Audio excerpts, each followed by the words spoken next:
Glorious lovers, you are welcome to another online tutorial. In this tutorial, you are going to learn how to make this beautiful, stylish Zara cap with these beautiful ruffles at the back. Let's go to the tutorial room. So let's start our tutorial. The materials that will be needed for this tutorial are my crinoline, the 3 inches crinoline, scissors. The fabric I want to use is raw silk fabric. I'm sorry to be using black color. That is what I have, and that is what the customer wants. Measuring tape, thread, matching thread and needle, marco, and my half inches foam. So now let's go to the measurements of our fabric. Here I have my fabric measured in 3 different places. The measurement for the first one is 25 inches by 16 inches. 25 inches for the head circumference and 16 inches for the length. The second one here is 25 inches for the length, which is the stretchy part, and 7 inches for the width. Now for this one I have 12 inches by the length of the fabric, 12 inches for the width by the length of the fabric. When we get to where we want to use it, I will explain it better to us. Now we're going to start with making our Zara cap. I've already made several videos on how to make Zara cap. So if you want to learn, I'll put some link in the notification button so that you can check out the videos on how to make Zara cap. So I'll just measure this now and make my Zara cap and then come back to show us what I have done. So I'm done sewing the Zara cap. This is it. So I'll put this aside now. The next thing I'm going to do now is to take this my 12 inches by the length of the fabric. I'll fold it into 2 like this and sew it down from one end down to this end.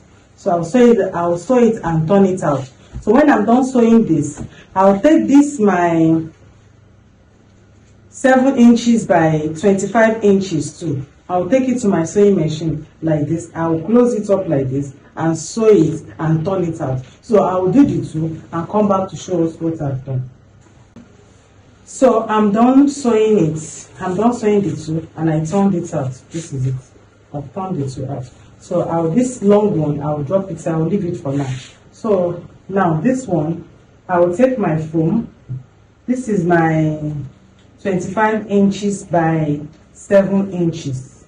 So I'll take my foam. So my foam too is 24 inches by 3 inches. So I will insert my foam into it. So once I insert the foam into it, I will come back to show us what next we are going to do with this. So I've inserted my foam into it. So now the next thing to do with this joining side, now this is the wrong side. With this wrong side facing me now, I'll fold it into 2 like this. I'll take it to my sewing machine and stitch it down from one end to this other end. So when I'm done stitching it down, I will turn it to the right side like this. Then I will take my Zara cap and fit this into it like this, and sew it down on the back, at the back of my Zara cap where I stitched down. I'll put it on it like this and sew it down in order for me to join them together. So when I'm done with that, I'll come back to show us how it looks like. So this is it now. I'm done fixing the band. See, I fix it to this is the foam band. So I fix it to the Zara cap. So this is it. So now I will put this aside again and take the long strip. This the 12 inches by the length of my fabric that I've made, that I've sewn. I've sewn it and I turn it out, and I try as much as possible to secure the sewn part, to put the sewn part at the center. This is the sewn part, so I put it at the center of my strip. So now the next thing is to take this my crinoline, the 3 inches crinoline. So the next thing is take this my 3 inches crinoline and fix it inside. So I'll fix it inside till I get to the end of my fabric. So when I'm done fixing it, I'll come back to show us, to tell us the next thing to do. So as you can see, I'm done fixing the crinoline inside from one end down to this end. So I'll cut off the excess crinoline.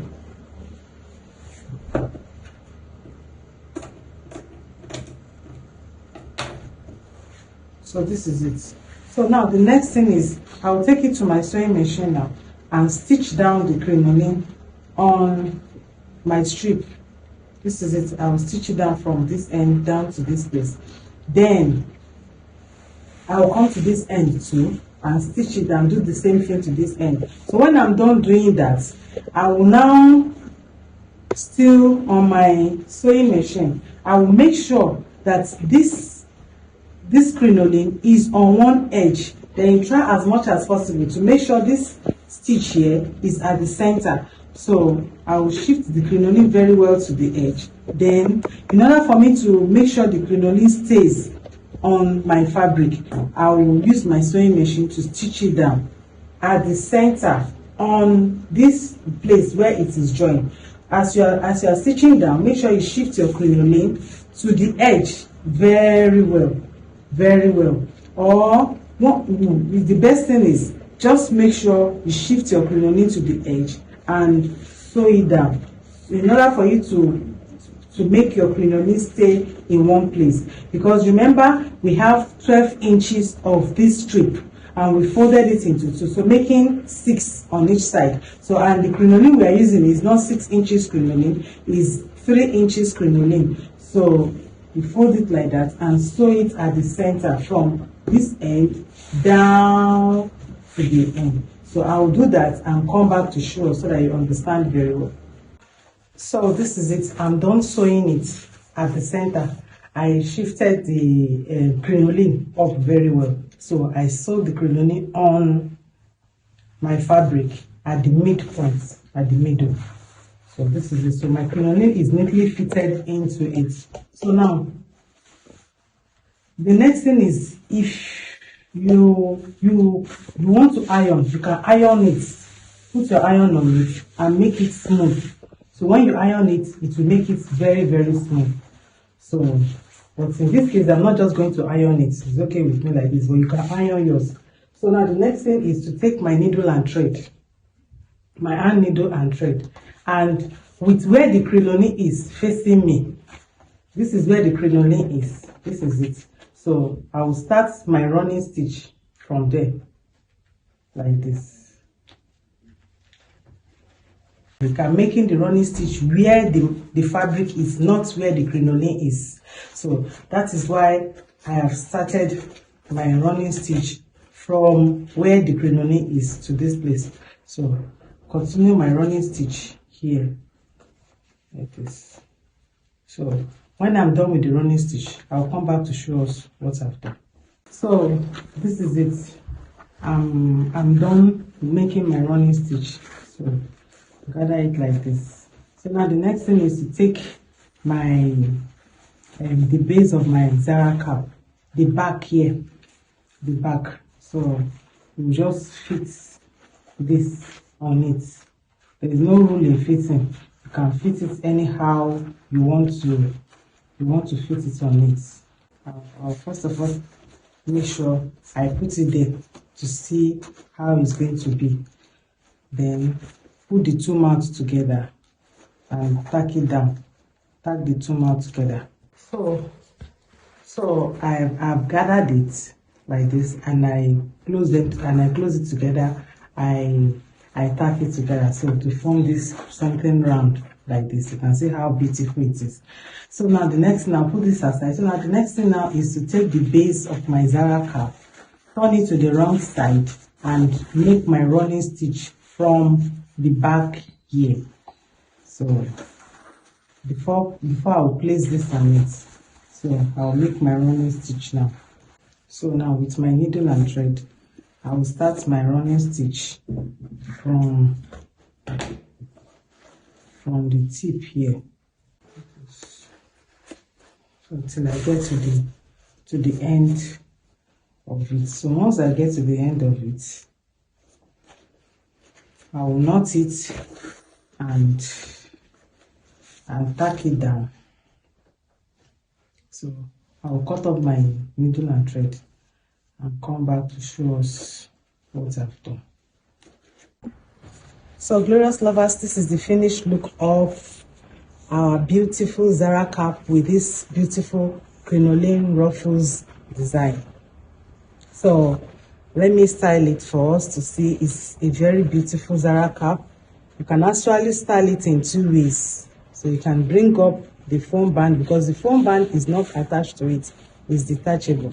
So I'll place it on it like this and bring it up like this, so you can see how beautiful it is. So this is it. Now you can also style it by bringing this to the front. It's a very beautiful design actually. So this is it. So thank you for staying tuned to Glorious Edworks. I really appreciate you. If you are new to this channel, please do well to subscribe for more exciting video. See you in my next video. Bye.